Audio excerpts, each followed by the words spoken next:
Olá, encerrando a série de estudos sobre as bases da Reforma Protestante, vamos abordar hoje Soli Deo Gloria, a glória, o culto somente a Deus.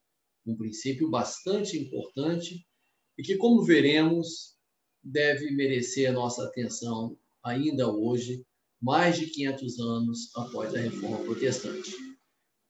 Esse é o texto bíblico que dá base ao estudo, que a gente encontra no Romanos, capítulo 12, versos 1 e 2. E Paulo roga, então, aos irmãos em Cristo que apresentem o corpo como sacrifício vivo, santo e agradável a Deus. E isso seria o culto racional. E também chama os cristãos a que não se conformassem com o momento que viviam, que já naquela época era bastante conturbado, mas que buscasse sempre a renovação da mente, porque aí sim poderiam experimentar qual seria a verdadeira vontade de Deus, que é sempre boa, é sempre perfeita.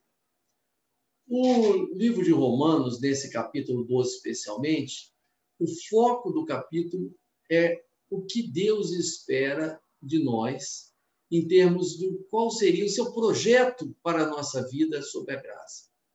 Isso, o foco no culto é como se ele sendo maior do que qualquer outra prescrição de ordem legal. Nós vimos anteriormente, em estudos anteriores, como Paulo, na carta aos Romanos, ele justamente combateu o legalismo e como que Martinho Lutero e os demais reformadores deram grande ênfase na graça de Deus como a verdadeira redentora. E o culto seria, então, uma forma de expressão da nossa redenção diante de Deus. Não apenas o momento cultico do domingo, nós vamos falar sobre isso daqui a pouco. E tem ali interessante, né, nesses dois versículos, essa expressão de apresentar o próprio corpo como um sacrifício a Deus. Obviamente, não seria sacrifício no sentido de uma imolação, de alguém se matar ou de se entregar-se, sacrifício como fazia com os animais. Ao contrário, apresentar o próprio corpo remete a algo muito mais profundo, uma entrega integral que todos nós devemos ter, o que é muito mais válido e até mais desafiante do que sacrificar animais e oferendas. Porque o sacrifício de animais, as ofertas que eram feitas também com alimentos, isso a pessoa pode dar e, de repente, nem fazia muita falta, as pessoas mais abonadas nem fariam muita falta. Mas quando fala ali apresentar o próprio corpo, é apresentar você todo, a vida nossa toda como um sacrifício a Deus, no sentido da entrega. É muito importante também que não estejamos apenas fisicamente dentro dos cultos. Existe uma expressão muito conhecida, quem estuda aí a parte de gestão de pessoas, liderança, a mais tradicional é o absenteísmo. Absenteísmo significa a pessoa faltar ao trabalho, se abster de ir ao trabalho. Mas, mais recentemente, tem se estudado também presenteísmo. Significa alguém que está presente, mas não está realmente envolvido. É como se estivesse lá de corpo, mas não de alma. Então, o nosso culto, ele precisa ser não apenas comparecer à igreja ou se conectar na internet em tempo de pandemia, mas sim entregar-se de corpo e alma, buscando uma renovação da mente, a chamada metanoia, essa expressão grega. Metanoia tem esse significado, uma mudança essencial de pensamento ou de caráter, que não necessariamente está ligado a uma religião. Há pessoas que, por uma série de circunstâncias de vida, elas acabam tendo mudanças significativas naquilo que elas abraçam como seus ideais, seus valores, seus princípios de vida, não necessariamente por meio da religião. Mas a metanoia, ela, em geral, é ligada a uma transformação espiritual, porque o novo nascimento, defendido por Cristo, é o maior exemplo de metanoia. A metanoia cristã, ela deve nos levar aonde? A uma transformação radical e revolucionária diante dos valores do mundo, que é amar as outras pessoas como nós amamos a si próprios, a nós próprios. Desse modo, nós cultuamos o próprio Deus. Há várias passagens bíblicas, não apenas no Novo Testamento, mas até nas profecias do Antigo Testamento, em que é falado isso, que o verdadeiro culto a Deus está em acudir ao pobre, à viúva, ao necessitado. E numa sociedade individualista, que nos impele o tempo todo a buscar, primeiramente, a própria satisfação, o próprio agradecimento, o próprio sucesso, é uma metanoia muito importante o que Cristo nos ensinou, que amar, inclusive, os próprios inimigos. Ele falou isso, que amar os amigos, os queridos, é muito fácil. Bom, esse princípio, Soli Deo Gloria, ele veio na reforma para combater algumas distorções que até hoje se colocam em nosso meio. Uma dessas distorções é desviar a glória que é devida somente a Deus para pessoas, para agentes humanos. Esses agentes podem ser até agentes do bem, podem ser pessoas que estão realmente ali trazendo uma palavra que é de Deus, mas nós não podemos idolatrar ninguém, nenhum pastor, nenhum padre, nenhum bispo, nenhuma pessoa, qualquer líder religioso pode ser idolatrado, mas infelizmente a gente vê isso hoje muito presente em muitas igrejas. Então, não colocar nenhuma pessoa, por mais querida, por mais abençoada que ela se mostre, como digna de a gente seguir e idolatrar como se fossem os nossos grandes mestres. Nosso mestre é Cristo. Teremos outros mestres que vão nos ensinar coisas, mas não no sentido de entregar a vida ou de ficar exaltando essas pessoas. Outra distorção muito comum é o clericalismo, ou seja, achar que somente os clérigos, os padres, os pastores, é que podem participar plenamente do culto.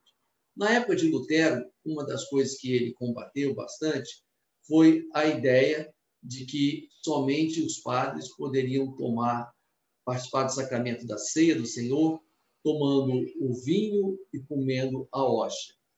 E a gente sabe que nas igrejas protestantes, todos tomam o vinho, o suco de uva, e todos comem o pão. Mas isso é apenas uma manifestação.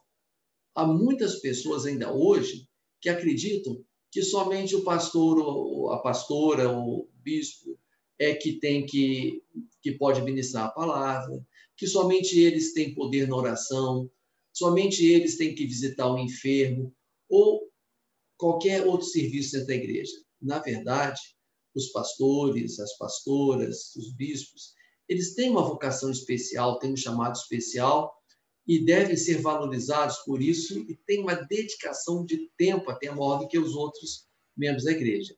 Mas todos nós somos ministros e ministras do Evangelho. Podemos ministrar a palavra, podemos interceder pela vida dos outros, podemos anunciar o Evangelho. Não só podemos, mas devemos fazer todas essas coisas. Outra distorção é exaltar-se a si próprio. E muitas pessoas caem nessa distorção, que é uma verdadeira heresia. Eu vejo muitas pessoas cristãs que ficam orgulhosas demais daquilo que alcançaram, ficam procurando se diferenciar dos que não estão dentro da igreja, os que estão no mundo, e às vezes até dos outros irmãos, querendo se mostrar mais ungido, porque tem um batismo diferente, uma unção diferente. Isso daí é heresia. Somente Deus pode ser glorificado. E mais uma distorção é a crença no poder mágico dos símbolos. A religião, ela tem a sua simbologia. Por exemplo, quando batizamos uma criança, a gente usa a água derramada na cabeça daquela criança para simbolizar a graça de Deus que está sendo ministrada sobre ela. Quando celebramos a ceia do Senhor, nós também usamos ali o vinho, o suco de uva, né, e o pão como símbolos importantes ali do sangue e do corpo de Cristo que foram oferecidos por nós. Mas o símbolo não tem poder em si próprio. É apenas uma forma lúdica, bonita, para nos trazer à memória alguma coisa. Há hoje nas igrejas uma idolatria por símbolos. Aí alguns podem pensar logo no catolicismo romano, que muitas vezes tem as suas relíquias, tem as suas imagens. Isso também é uma forma.